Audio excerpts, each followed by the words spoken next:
Giridvaradhari Yasodanandana Brajajanaranjana Yasodanandana Brajajanaranjana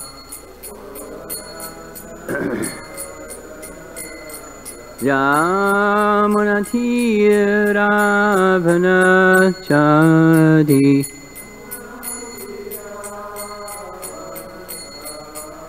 Yamunatiravanachadi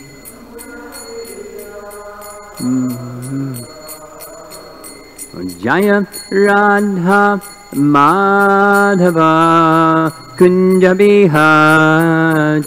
Jaya Radha Madhava Kunja Bihari Jaya Radha Madhava Kunja Bihari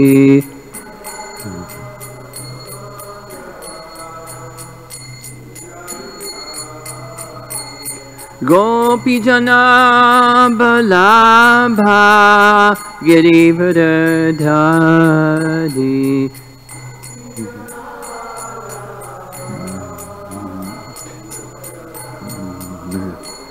Gopijana Balabha Girivardhari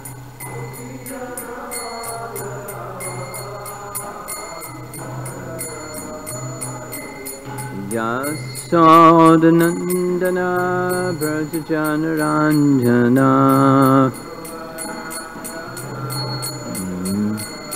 Yasodanandana Brajajanaranjana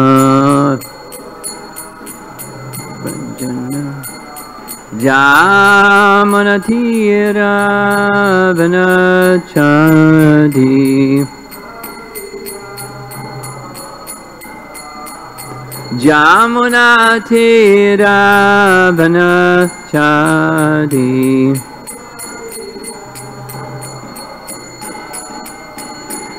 Jaya Radha Madhava Kunja Bihari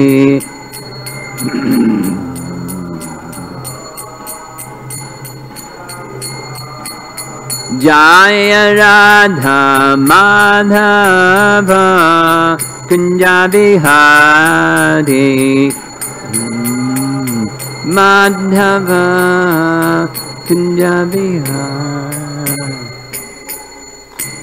Jaya Vishnupad Paramahansa Parivijakacharya Sri Srimad His Divine Grace Sri Bhaktivedanta Swami Srila Prabhupada Ki Ananta Koti Vaishnavrinda Ki Grantaraj Srimad Bhagavatam Ki Gaur Premanandi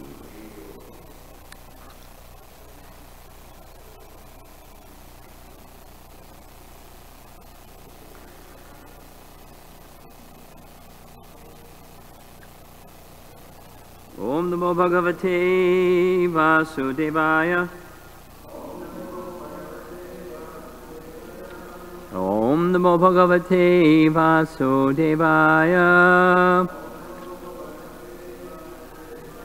Om Namo Bhagavate Vasudevaya. There's an extra book here in case this long verse is hard to read because its lettering is small. And I have no idea what the meter is. I fooled around with it upstairs, and so I'm going to wing it.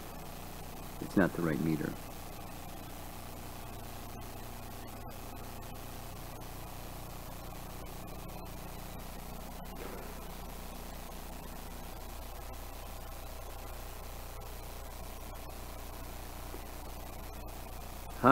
Hastagraye Rachayati Vidhim Pita Kolo Kuladhyais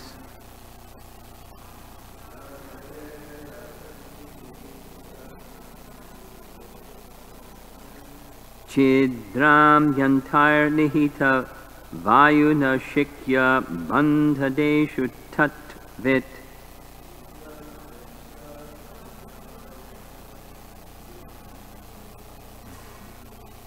Dvantagare dhritamani ganam svangam artha pradipam.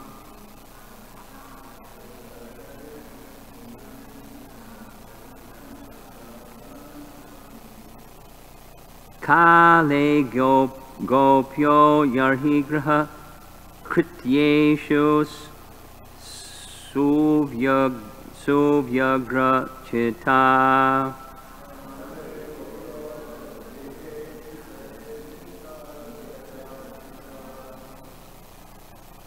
Pretty difficult, huh?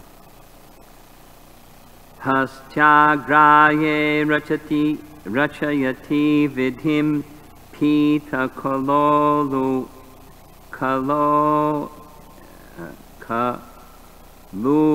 kaladyais.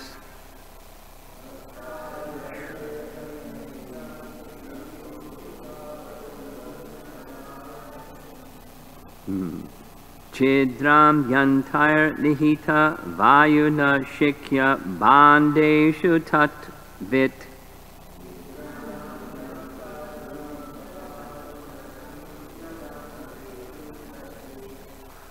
Dvantagare dhrita maniganam svagam artha pradipam.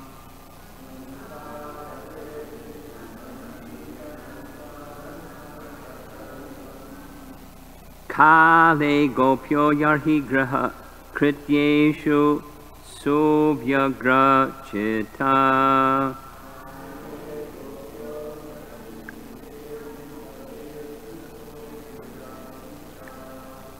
I think we're going to skip trying to have everybody else do it because it's the wrong... anyway, I'll just do the word for word. Hasta agraye. When the destination is out of reach of his hands.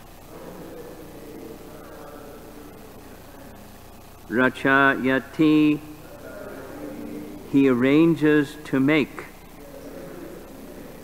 Vidhim, a means. Pitaka, by wooden planks piled together. Ulukala adhyai, by overturning the stone mortar for grinding spices. Chidram, a hole. He, indeed. Anta nihita, about the contents of the pot. Vayunaha, with such knowledge. Shikya, hanging by a swing. Bandeshu, in the pots. Tatvit, expert in that knowledge, or in full knowledge. Dvantaha, agare, in a very dark room. Drita mani ganam, because of being decorated with valuable jewels.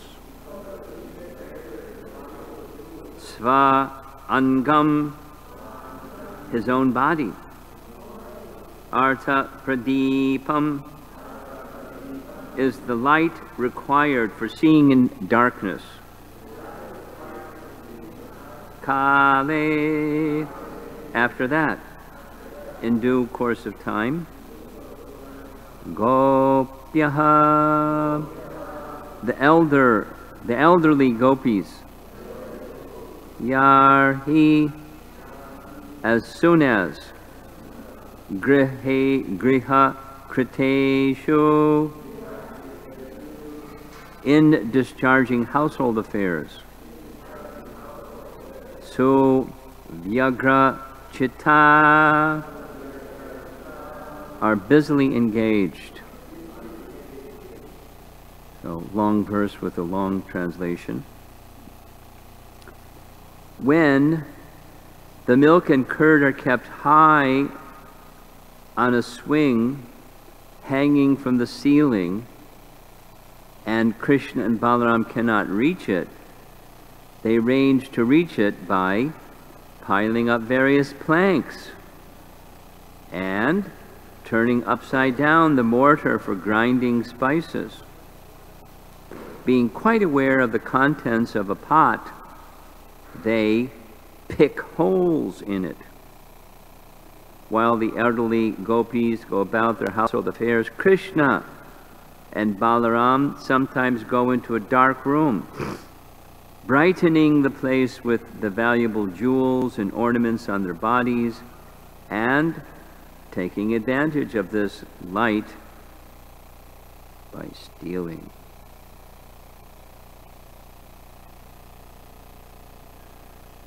Purport by Srila Prabhupada. Formerly, in every household, yogurt and butter were kept for use in emergencies, but Krishna and Balaram would pile up planks so that they could reach the pots, and would then pick holes in the pots with their hands so that the contents would leak out and they could drink it. This was another means for stealing butter and milk. When the butter and milk were kept in a dark room, Krishna and Balaram would go there and make the place bright with the valuable jewels on their bodies. On the whole, Krishna and Balaram engaged in stealing butter and milk from the neighborhood houses in many ways.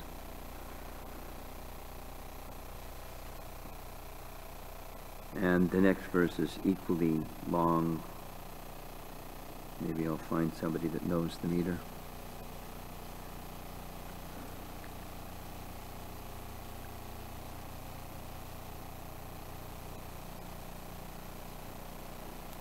So the context is, for those that weren't with us yesterday,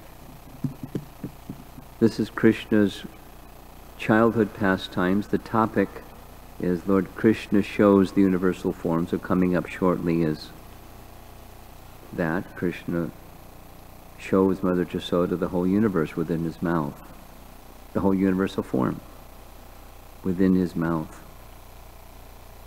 Arjuna saw the universal form before him while seated on the chariot, and Mother Yasoda saw that universal form within Krishna's mouth.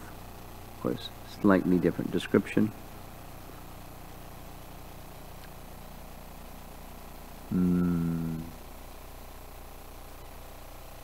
So the prior verses, Krishna's just learned to toddle, to walk, like a child kind of clumsily walks, from crawling to walking. Balaram, this is an interesting point. Jiva Goswami, in his commentaries, explains that Balaram's appearance day was just a short period of time before Krishna's appearance.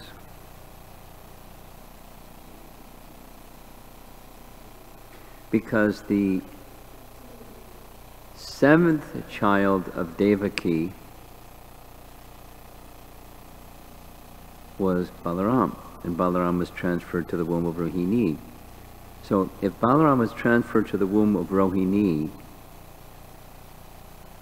how is it that Balaram is only a few days older than Krishna? Pregnancy number 8 had to take some time. And Jiva Goswami doesn't explain that one. I don't recall his explanation, but he says just a short period of time, they were approximately the same age, demonstrated by their developmental stages as children, from crawling to toddling, etc.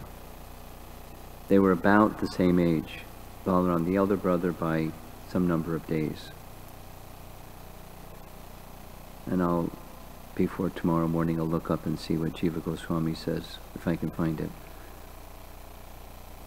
How the birth dates were so close together. Just a number of days.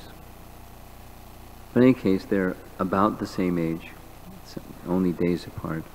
And so leading up is from the main subject of chapter 8 is the universal form, and then the next is the Damodar Lila.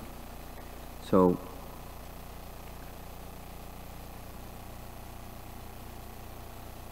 Balaram assisted Krishna.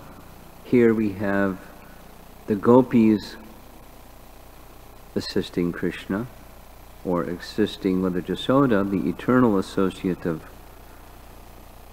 Krishna, Shakti Tattva Mother Jasoda, to experience the happiness of ecstatic love by hearing topics of Krishna. We're hearing Shukadeva Goswami's rendering of those topics that the elder gopis and Mother Jasoda were relishing. So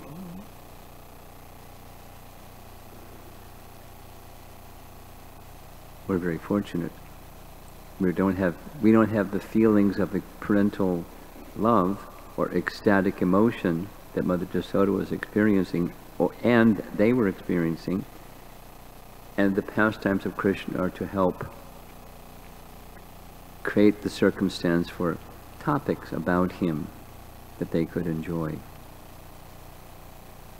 So this morning's verse is a continuation from the previous, and the next one is on a similar topic. Krishna's activities of stealing. It's not the only time, again, that chapter 9 discusses the Damodar Lila, the stealing. But Mother Jasoda is hearing these reports as if criticizing, but actually it's their affection.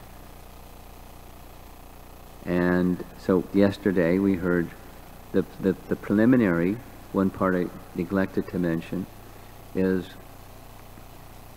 sometimes the elders would come back to their home after looking to see the calves had been released from prematurely or too early in the day to go to the cows and drink all the milk, so they got them back in their proper position. They went back into the house, and they sometimes saw Krishna and Balaram smilingly eating their store of butter and yogurt. And Krishna would just smile. And if they were in a mood, then he would just laugh at them, and they would see him doing it. And now they're just going to Mother Jasoda and like not saying, it was really fun, Krishna was eating, or they were saying it as he's a naughty boy, a mischievous boy. So I think what I'm going to do is, rather than try to reproduce, our acharyas are artists like this Leela. Many paintings are there of Krishna and Balaram and the cowherd boys and the monkeys all around, going into the storeroom and standing on one boy, standing on another boy's shoulders with a stick, poking a hole in the bottom of the pot, and the yogurt or whatever's inside dripping down, and the boys catching whatever's dripping down. He would devise the way. In the second line, tat vit, you'll hear it in the commentary. It means he just knew how. like, why don't you stop him? Well, we can't stop him. He knows the art of just looking at the pot, knowing what's in the pot by the outside of the pot. Doesn't say how he knew. And then if it was too high, they couldn't tip it by standing on shoulders. They would get some instrument, an iron rod or a stick with a metal piece at the end, and poke a hole in the bottom of the pot so the yogurt would drip down, and they would steal it that way. And it was a happiness that Krishna enjoyed. So let me read what they say. These are our acharyas.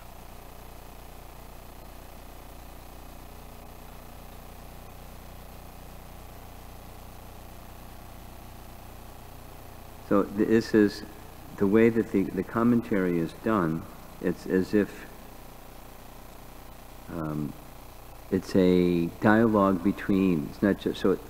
We're getting this as just one kind of complaint, but the commentary breaks it down into, they say, Mother Jasoda responds, then they say to her response, and it flows like that. That's how they did their commentary.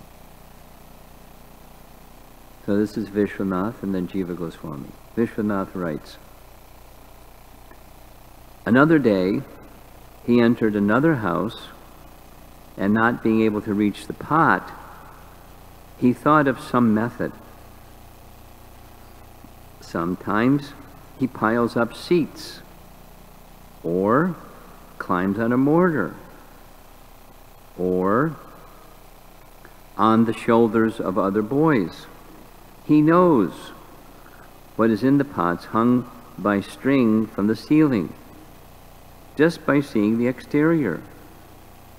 If unable to take the contents, he makes a hole with a pole with pointed head.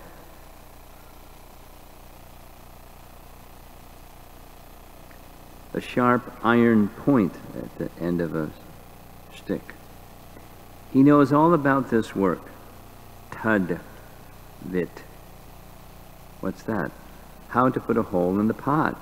How to get the yogurt pouring out. How to open the mouths of the boys and let them take their fill. Even in the dark it is not impossible. In dark rooms, their bodies and also their jewels act as lamps. Nothing is unknown to them. Mother Jasoda, why don't you be more careful? Their reply, when everyone is busy in household affairs, he comes. Though he has a bewitching power for stealing, with his soft smile, his baby words, his sweet movements, and bodily beauty, he likes to steal on the sly. In order to find out who is there, he sends other boys as spies to the gopis' houses. And here's Jiva Goswami. Mother Jasoda, you are speaking something amazing. I want to hear his method of stealing. The elder gopis. He certainly produces a method for getting it in his hands by using wooden planks, mortars, and other items, such as climbing on the backs of his friends, as described by Vilva Mangala in the words Pita Nishana Balaka Gale, placing his feet on the nape of neck of a crouched boy. He climbs on the shoulders of another boy. Mother Jasoda. But the pot is placed very high above him. Elder gopis. He produces a hole in the pot hanging from a rope by using a stick with a long pointed end. Mother Jasoda. But from afar, It is difficult to make a hole which will pour out the liquid contents. The pot will break. Gopis. He knows how to do it. Tad, vit. Mother Yasoda. How does he know which pot among all the pots has the desirable contents? Gopis. By seeing the qualities of the pot, he knows what is inside. Why do you not keep the pots in a dark corner? He lights up the darkness with his limbs. He does not depend on his jewels. He wears the jewels because of anxiety, in case there is some deep darkness that his effulgence cannot penetrate. If he does not wear jewels, there may be small traces of darkness remaining. People think that by putting jewels on the thief, you're helping him steal. These rare gems may be stolen from our husbands. They think that he should not wear these ornaments anymore. It is astonishing that, though he wears invaluable jewels, he steals milk. They then laughed. Mother Yasoda, if this is true, hide, catch him, and bring him here. Because Mother Yasoda is kind of, come on. So if it's true, bring him here. It is not possible because he comes when it is not possible to catch him, when we're busy with household chores. His commentary says this is emphasizing Krishna's devious ways. How does he know what is in the pot? By the characteristics of the pots he can understand. You are all gossiping. What are you saying? My child is innocent. Gopis. He has knowledge of what is held in the pots because of his intelligence. He has knowledge of others' goods and of time. He is expert in making holes and climbing to inaccessible places. They all laughed because of his power to bewilder them. It should be understood that he was a great thief because he was complete in all qualities.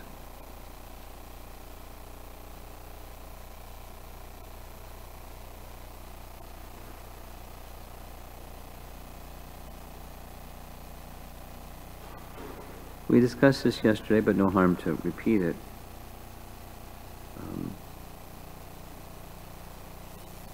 In loving affairs,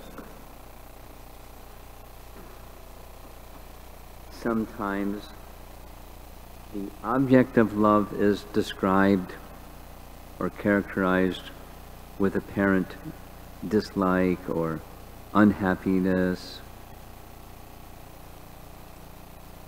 When we were in Puri, one of the verses that Ramananda Roy requested Rupa Goswami to describe from his dramas, the Dagda and the Lita Madhava, said, please describe what the characteristic of ecstatic love is. And it's a very interesting description. The essence of it is, it doesn't matter what the other person does. The relationship doesn't waver or break, and the object of love is fixed. So he says, from both sides, when the object of love does something that's displeasing, or when the object of love does something that's very pleasing, the ecstatic love is constant. And conversely, when the object of love sees that one's words or conduct is pleasing or displeasing, It doesn't change the affection between the two. This is ecstatic love. This is a sign of, this is, in other words, spontaneous devotional service, bhava.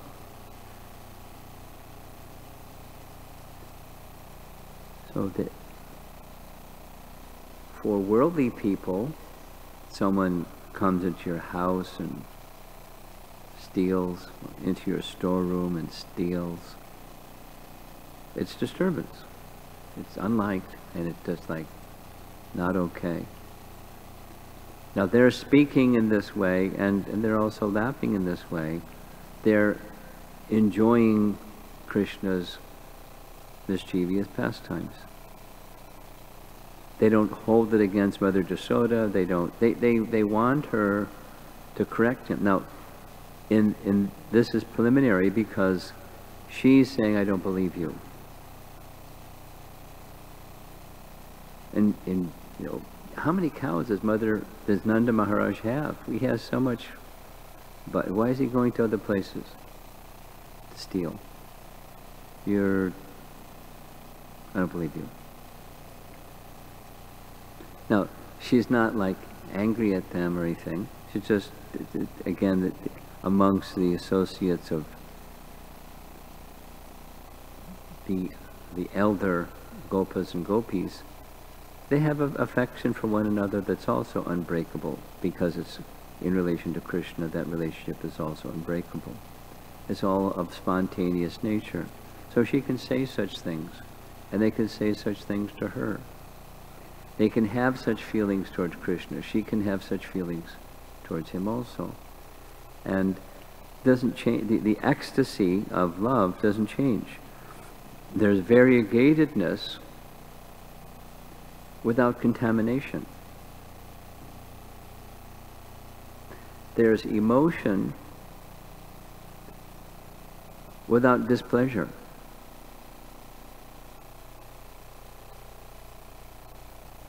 And everything, all of that is possible because of the transcendental nature of Krishna. The transcendental nature of Krishna is everything increases the happiness of love toward Krishna. It's a material consciousness defying concept. Material consciousness can't embrace. Just like, for example, here's a couple of for examples. For example,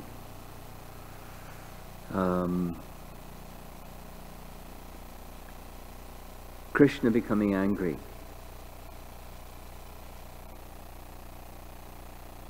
Now, a holy person is expected to not be angry, and the object of love of the holy person is expected to not be angry. And then there's transcendental anger. And that transcendental anger is ecstatic. Or a real important one in the prayers of Prahlad is when the four Kumaras come to the gates of Vaikuntha. You have to listen carefully. When the four Kumaras come to the gates of Vaikuntha, and they're checked from entering by the gatekeepers, Jai and Vijay, they say, Prabhupada writes, they say, in Vaikuntha, the abode of Madhu Dvisha, there is no contamination of the modes of nature. But you two are contaminated by the modes of nature. So you have no place here. We curse you. You leave the place. Take birth in the earth planet, where there's the modes of nature. Now, the name of the Lord of Vaikuntha, Narayana, that they used is Madhu Dvisha. The long story made short. Prabhupada named one of his disciples in Australia Madhu Dvisha, And one time he asked Prabhupada, he became a GBC and secretary, asked Prabhupada, what does my name mean? And Prabhupada said, Madhu refers to one of the two demons, Madhu and Kaitaba, that stole the Vedas from Brahma.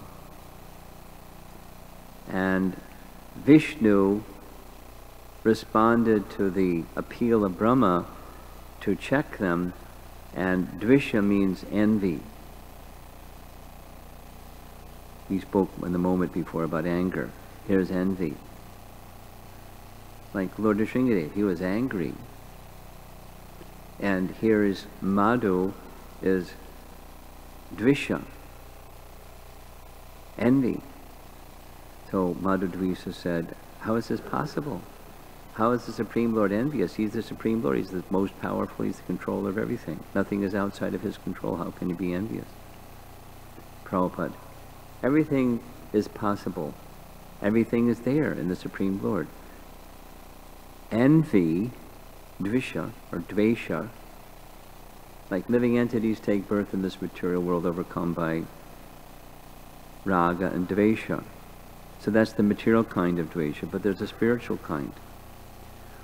When Lord Vishnu saw Madhu, he felt a transcendental dvisha, free from the modes of nature. Everything is there in the Absolute. Otherwise, you have something that's not there in the Absolute, then he's not the source of everything. And everything here is a contaminated version of that. It's transcendental knowledge. It's mysterious to material consciousness. So therefore, the measure of worldly morality, just like Krishna inspiring Arjuna to become angry, because without, Prabhupada explains, without becoming angry you can't fight. It wasn't a mock fight, it was a fight to death. So Krishna purposefully inspired Arjuna's transcendental anger. He wanted Arjuna to fight. So he inspired. So that's a mystery. For moralists, it's bad. Arjuna fought. Krishna inspired Arjuna to fight and to kill. So Krishna is bad and Arjuna's bad. Gandhi said like that. I don't know if you're probably aware. Gandhi said in his Bhagavad Gita commentary, if there was actually a Kurukshetra battle and Krishna had Arjuna fight at the Kurukshetra battle, if it's actually a fact, I renounce my Hinduism. And I reject Bhagavad Gita. But it's not that. There was no Kurukshetra battle. There was no Krishna inciting Arjuna, because he's this, non-violent Gandhi. He was an impersonalist. He didn't allow attributes of transcendence to the Supreme Transcendent. But the attributes of transcendence are there within the Supreme. All. Not minus some. They're all there. So, with mundane moral yardsticks, one can't understand transcendence.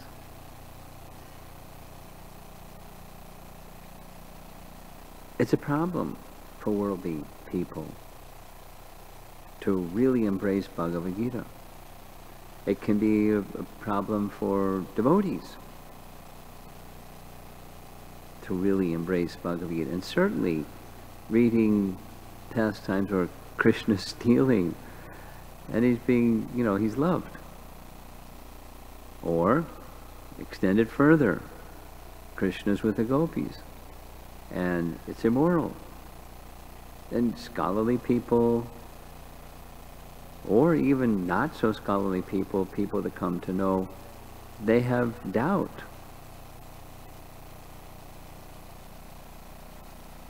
We've all heard how can you worship this debauchee, immoral, other men's wives and young girls, and in the dead of night? How can you worship such a person? They say. If they don't say, if they come to know, then they have. And if they don't even think about it, at some point in time, maybe they'll think about it, and it causes a doubt. So that fundamentally, it's important, before going too far with our hearing and chanting, that we understand the transcendental nature of Krishna. And then when we hear such pastimes, they're pastimes. He, Krishna, is taking butter that because everything belongs to Krishna, belongs to Krishna. And he's enjoying this commotion created by his stealing, as we heard yesterday. When we offer, we just go to him and say, please take some butter and yogurt, as much as you would like. He's not interested. He waits for the opportunity, cleverly finds a way to steal, and he steals. And then he'll eat. He'll eat and he'll eat, and then he'll go to the next place and do it again. The happiness is not just the eating of the dairy products. He likes to steal. Now, that's curious. Why is he showing a pastime? The Supreme Lord, because this is the moralist argument. He's the Supreme Lord. He's the independent personality Godhead. Whatever he does sets an example, and so other people think it's okay to steal. It's okay to have war. It's okay to be with other men's wives. It's okay, because he's setting the standard. This is the difference between. It's one of the important features of Lord Chaitanya's pastimes. Is he demonstrated extreme degrees of adhering to the order of sannyas. So many, rejecting Chota Haridas and so many things. We discussed some of them yesterday. Morally and intellectually, like scholarly, impeccable, the best. And great fascination for the love of the residents of Vrindavan for Krishna, and particularly the gopis, and particularly Radharani. Then it's of the transcendental nature. And we have these examples, I'll give one more, that tell us the nature of Krishna and Krishna's pastimes is fully transcendental. But it kind of like remains intellectual or on the mind platform and not fully within the heart, unfortunately, because our material contamination doesn't go fully in. The classic, or one of the classics, is Shukadeva Goswami becoming attracted to Srimad Bhagavatam. And then the sages, this is Canto 1, Chapter 7, when they hear, whoa, wait a minute, he was Brahman realized even before he was born. So why is Shukadeva Goswami undergoing the trouble of studying anything? He's already there. He's already a realized, perfected soul. Why is he undergoing trouble to study something? Because what happened when he heard verses, he came back to the ashram, and along with the other students of Vyas, he studied Srimad Bhagavatam under Vyas in detail. And then he left again.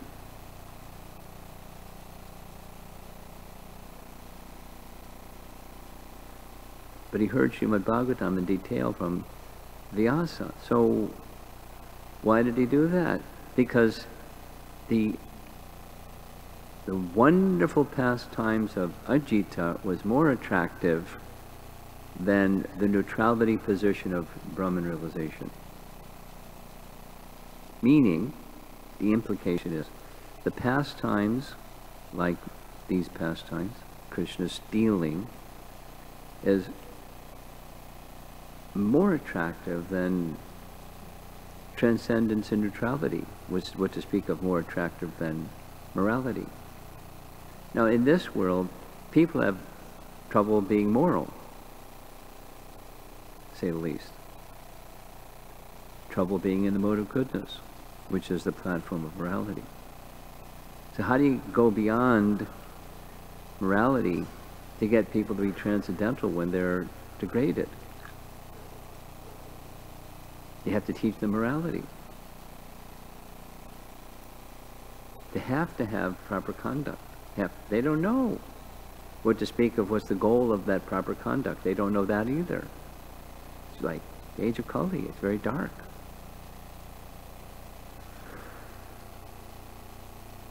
They don't know. They don't know the goal of life. They don't know the difference between right and wrong. They don't know dharma and adharma, and even if they know, they don't do, largely. Or they adhere to dharma for the purpose of achieving heaven and heavenly opulence, and like just missing the target, at least missing the center of the target, the goal. So when we're hearing these nice pastimes, it's good to bear in mind some of these things while we're trying to control our mind and senses. There's this higher place of consciousness. The residents of Vrindavan are there. And hearing from them about Krishna's pastimes is very purifying, just like hearing Mahamantra. Although we may not be able to understand the fullness of what the Mahamantra is, by hearing these pastimes similarly, we may not understand the fullness of what's going on. But the Lord is beyond material nature. Now they're not, the gopis, the elder gopis, they're not offering prayers. There are many sections of the Bhagavatam, abundant sections of the Bhagavatam, prayers and prayers and prayers, saying what Lord Vishnu or Lord Narayana or Lord Krishna's position is. Prayers and prayers and prayers. Just like coming up chapter 14. Brahma is elucidating details and details and details and details about the transcendental position of Krishna. And Krishna doesn't say anything. You please me very much by your beautiful prayers. He doesn't say anything, because he wants to go back and be with the cowherd boys and have lunch.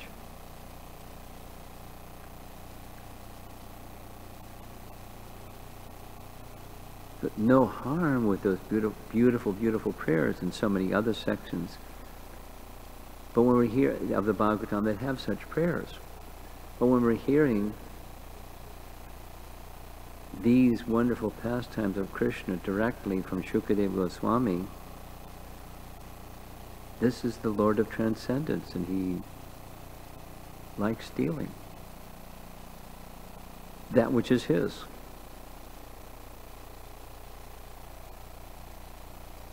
And interacting with those, not like they think this is ours, he's stealing what's ours, but in material consciousness. They're not thinking in material consciousness, but they're speaking as if they are, although they're not. They're actually ecstatic, and they laugh. Now tomorrow we're going to hear one more verse about Krishna's stealing activities.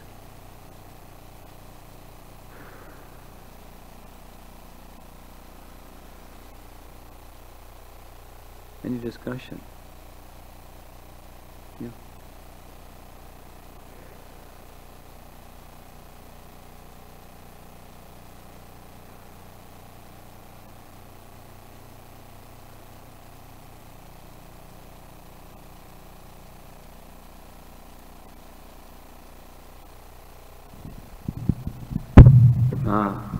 Okay.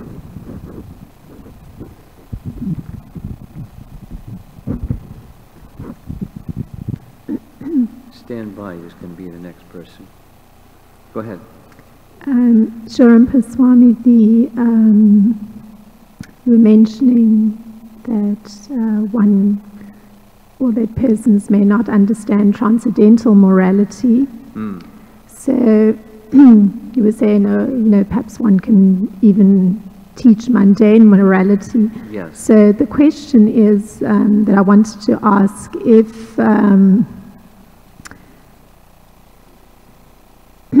mundane morality is not in place, let's say an individual, truly doesn't see that some issue has moral implications, is it that hearing of transcendental morality can assist someone in their writing of the compass in terms of mundane morality? Let me say, if someone has a sense of transcendental morality, can that assist them in performing mundane morality? Sure. I'll give a really clear example. Gopinath Patanayak. You familiar? So Gopinath was breaking mundane morality because he was attached to being the enjoyer of his facilities. At the end of the pastime, he was awarded not only his service again, but double the salary and same place where he was taking taxes and silken wrapper from the king. And his realization was the real good fortune is not that I got all these things instead of being killed or punished for my transgression of mundane morality, but I didn't get the blessing, the mercy, the benefit that two of my brothers received, Ramananda Roy and Vadinath. They have no desire for sense gratification, so can you give that mercy to me too, Lord Chaitanya? And so the transcendental morality is what we do should be for Krishna. Now what the king said and what Lord Chaitanya said, both of them, when the king gave his special arrangement to Gopinath, and Lord Chaitanya said, going forward in time, don't take money that belongs to the king. Don't take money that belongs to the king. Morality. It's illegal and it's immoral. Whenever you do receive, use that in service to Krishna. He said, I'd like to become renounced like my two brothers. He said, if that's the case, if you all become renounced, who's going to look after the maintenance needed for such a large family? Father and 5 brothers. You have to continue doing. But don't do in the mood of sense gratification. So, transcendental morality can support mundane morality.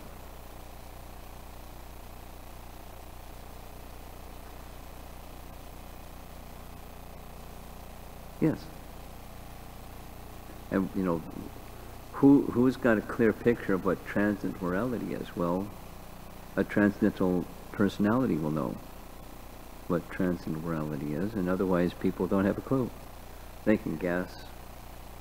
They can have their convictions. But anyway, the short answer is yes. You have something behind you?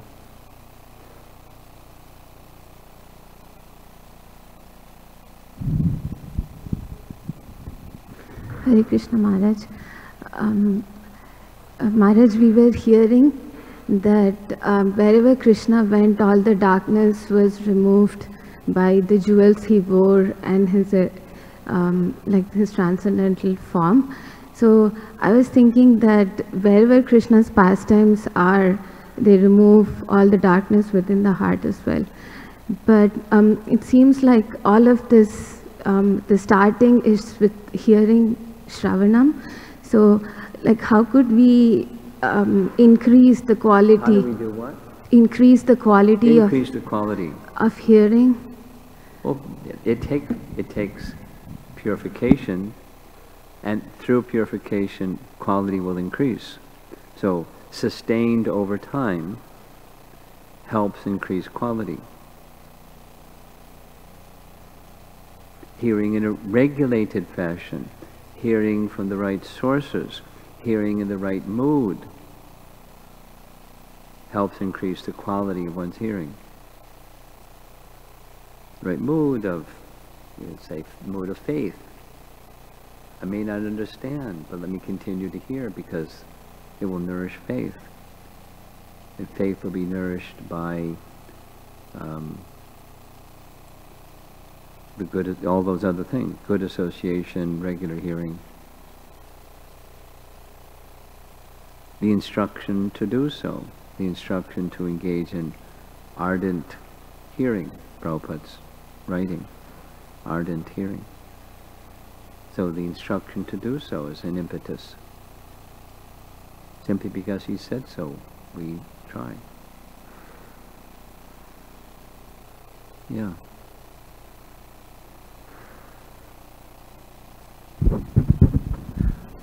Thank you, Maharaj. It seems like there's a gap in Krishna's pastimes since he's newly born, and now that seems like it's like 5 years. What happens? There's no it's not details, it's giving highlights. We only know what's there. But it's wonderful. But you know, specifically what happened between this age and that age, we don't have. At least in the Bhagavatam, it's not there. Maybe in other writings, some of those details are there. But within the Bhagavatam, it's not. And I'm not, right off the top of my head, I'm not thinking of some details. I mean, it's even less in the whole section of Ramayana, where Lord Ramachandra is born. It's called, the first section is Balakanda, and there's not a whole lot about his childhood pastimes. Little.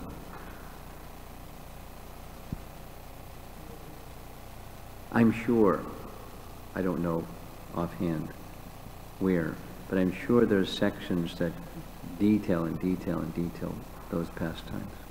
It's not here in the Bhagavatam. Okay? Mataji, she had her hand up first.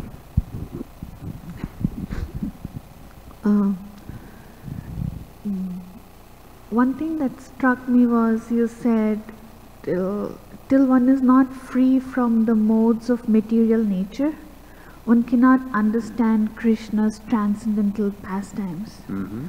So I've been thinking how for myself a plan of how I can be free from the modes of nature. And one thing I was contemplating or even thinking about is, say, I see myself doing some activities in the mode of ignorance, or some thoughts that pull me down. So then I have a plan for myself to go from ignorance to passion. Say, meaning have some activities which will move me from ignorance to passion. Okay, and then, fine. Okay. So I don't know if I wanted to get your recommendation on, is this a right approach, or meaning what would benefit for me in specific to elevate myself from the modes of nature? Well, I'd like to edit, the step from the mode of ignorance to the step of the mode of passion. It's another contamination. And so, but if the language you used was activities that can help me get out of that ignorance place, that's not exactly ramping up passion. It's activity that's directed towards, you could say even self-improvement, but what's self? The higher self. So my editing here is not just mode of passion, because mode of passion, the words alone, is attached to the results of one's activities and trying to be the enjoyer of the results of one's activities, and let me go over there to the mode of passion and do passionate stuff instead of ignorant stuff. That's not, it's not going to take you out of where you want to go, where you don't want to be, and to where you want to go. All I'm saying here is just add the dimension of activities that are of a nature that they're pleasing to Krishna. In any one of those things, and do those things, and then the Krishna factor, the Krishna element, will become, it will take you out of that dark space. Say the same thing in a different way. The whole of the Bhagavatam was compiled by Vyasadeva, and the whole of the Vedas compiled by Vyasadeva, recognizing the age of Kali, the age of darkness. So he didn't say, okay, the solution is ramp up the activities of passion. He decided to take the knowledge of the Vedas, write them and explain them, and then it was incomplete because it wasn't sufficient glorification of the person. So take up activities that lead to the glorification of the personality of Godhead by nature, whatever that might be, or combination of things that are within your reach, not, unrealistic, above your reach and capacity to sustain, whatever those things might be. Cleanliness, which is a mode of goodness, but for Krishna, and instead of lamenting or whatever is the ignorant space, think of something that is pleasing to Krishna, and then do that something that's pleasing to Krishna. There's potency that takes one out of the lamentation phase. There's potency there, and done with faith, it carries one beyond. Okay?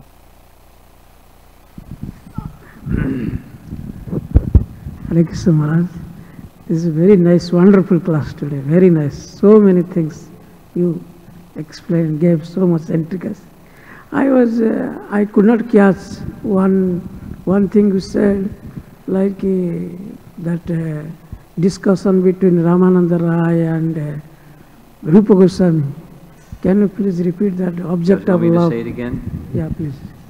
In that section of Chaitanya Charitamrita, where some senior devotees are brought by Lord Chaitanya to inspect, by hearing and tasting, the contents of Rupa Goswami's writings. One of the questions, the principal examiner was Ramananda Roy.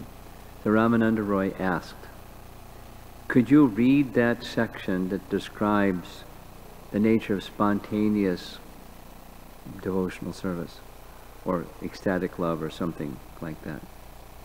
So the verse that Rupa Goswami quotes describes the nature of that love. And the nature of that love is, in short, unconditional. If the object of love, Krishna, does something that makes one uncomfortable or unhappy, it doesn't disturb the relationship. The relationship doesn't become weakened. It's not just you look the other way. It just doesn't weaken that relationship. It's because it's spontaneous. Like here, the elder gopis are saying Krishna's come and stolen, etc., etc. But it's spontaneous love. This doesn't diminish the love. Or when the object of love does something and says something that's nice, you look upon it nice. It doesn't make the relationship better instead of kind of normal, like better. And conversely. It's unconditional. That's ecstatic love.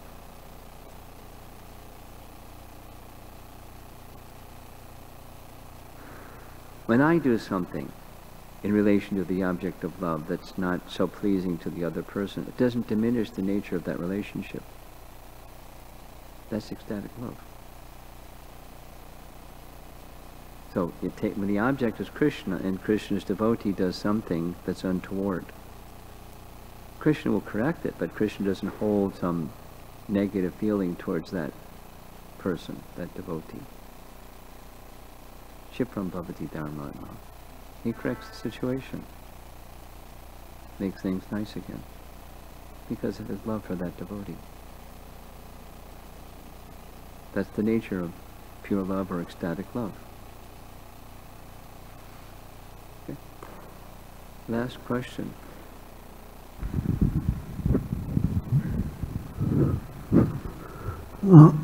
Thank you, Maharaj, for the class. When a person is trying to learn about Krishna's pastimes, doesn't he have to have some type of experience in chanting the holy name first before they can understand? Well, have to. As was spoken a little bit earlier, one won't understand as long as one is influenced by the modes of nature. One won't understand. But I could be chanting Hare Krishna and also not understand. So it's not have to. It's just like another answer to your question. Prabhupada's plan, for which he executed, giving Krishna book to people that don't chant Hare Krishna. How much can they understand? Influenced by the modes of nature, they won't be able to. But potency is there anyway. Potency is there with chanting, even we don't understand. So it's just another cleansing opportunity.